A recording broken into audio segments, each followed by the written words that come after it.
अगर आप पढ़ लिख के सक्सेस होते हैं या पढ़ लिख के कोई काम करते हैं तो आप देखिएगा जैसे जैसे आपका उम्र बढ़ेगा ना, आपका ओहदा भी बढ़ते जाएगा, आपकी पावर बढ़ते जाएगी, आप फाइनेंशियली आपकी सैलरी और बढ़ते जाएगी। लेकिन अगर आप मेहनत मजदूरी करिएगा ना, ठीक उसका उल्टा होता है। जितना उम्र बढ़ेगा आपका रिजेक्शन रेशियो ज्यादा रहेगा। अब आपको मजदूर लाना है तो आप कोशिश कीजिएगा थोड़ा हट्टा कट्टा कि लाइएगा। आप एकदम आप खुद से सोचिएगा, मजदूर लाना है तो एक 50 साल का मजदूर है, एक 20 साल का है, किसको सेलेक्ट कीजिएगा?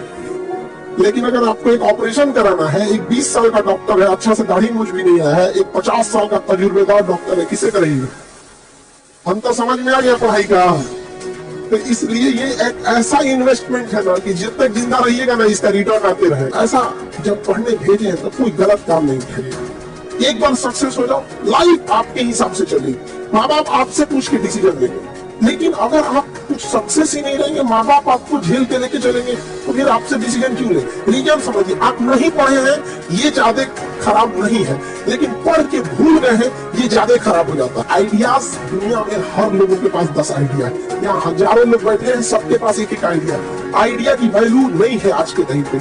आज के टाइम वैल्यू है एग्जीक्यूशन की। आप उस आइडिया को एग्जीक्यूट कर पा रहे हैं कि नहीं? सबको पता है कि किस तरह से रिजल्ट होता है। आइडिया सबके पास है, स्ट्रेटजी सबके पास। रिजल्ट किसका हुआ? जो उसे एग्जीक्यूट किया। आपको पता है प्लानिंग बनाने की ज्यादा जरूरत नहीं।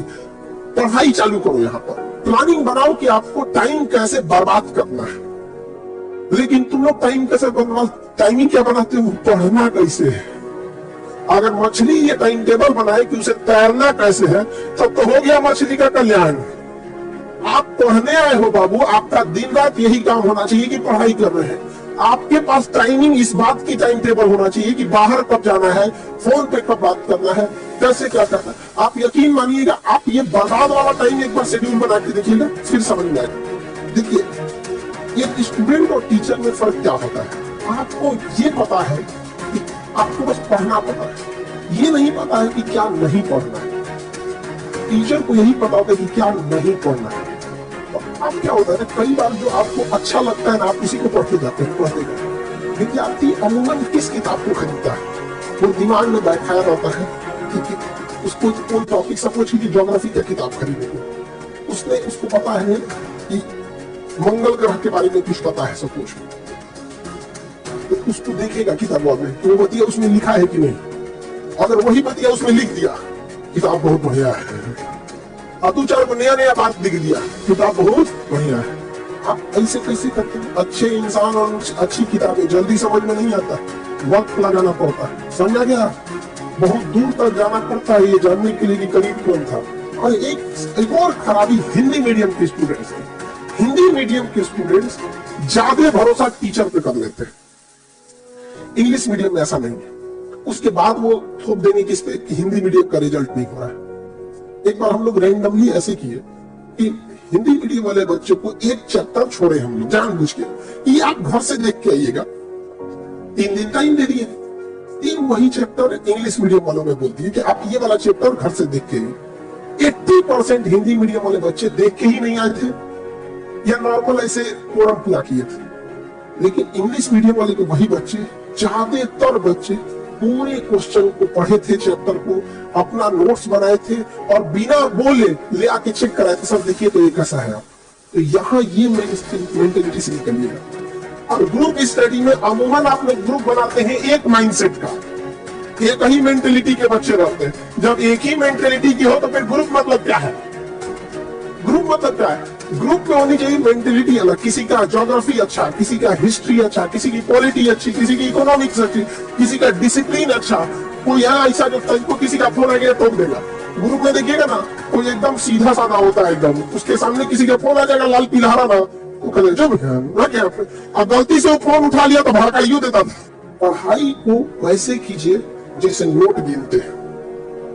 पैसा कोई गिन रहा है, मजाल कोई उसका कंसंट्रेशन खराब कर दे, जाग दे गए 2 3 4 5 6 7 8 धनाधन गिने।